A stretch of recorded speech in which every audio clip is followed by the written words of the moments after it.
Justine, North Korea says will never engage in economic trade with the US in exchange for giving up its nuclear program, KCNA.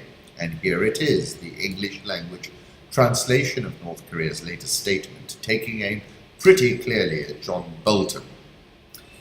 Rosenberg tweets, this statement is carefully targeted at Bolton, but not Trump. Norks are calculating there is space between them and testing who is in the driver's seat. Their hope appears to be that Trump will conclude Bolton is threatening his prized summit and throw him under the bus.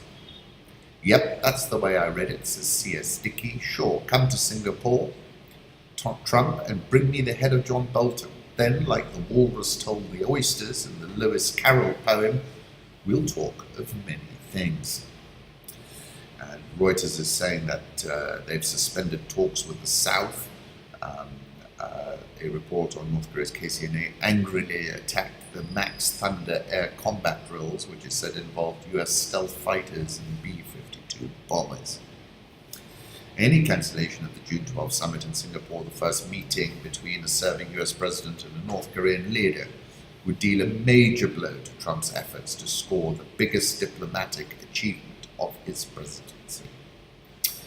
Take you back to 30th of April, when I said so, my question remains, what security guarantees can Trump provide to Kim that will convince him to denuclearize? Offering up bulletproof security guarantees is the equivalent of threading the needle.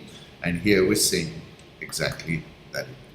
Threading that needle is not going to be easy. Take you back to 30th of April, when there was a huge sense of optimism. A new history starts now, an age of peace from the starting point of history, Kim wrote. I was talking about the breathtaking Hollywood optics of that meeting at the truce village of Panmunjom, and then talking. Marwan, of course, was a little jaded by the optics. When pictures are the news and symbols are the facts, cliches become truths, and media turns into propaganda, or BS, he said. September 2017, a different era, when he was setting off rockets, I said front and center, Kim's mind must be the image of Saddam Hussein being hung by his neck and Muammar Gaddafi meeting his death.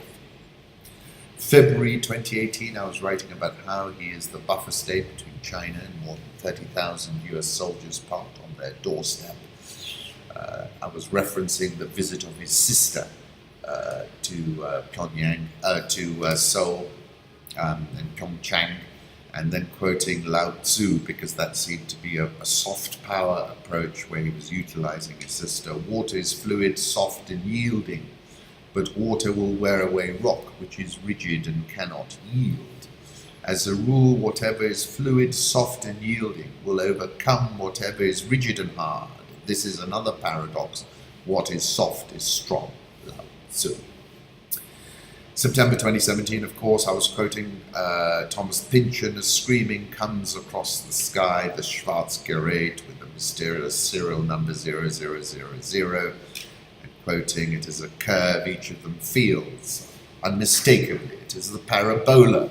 They must have guessed once or twice, guessed and refused to believe that everything always, collectively, had been moving toward that purified shape latent in the sky. That shape of no surprise, no second chance, no return. And then November 2010, I wrote about how far away in distant lands lies the Hermit Kingdom.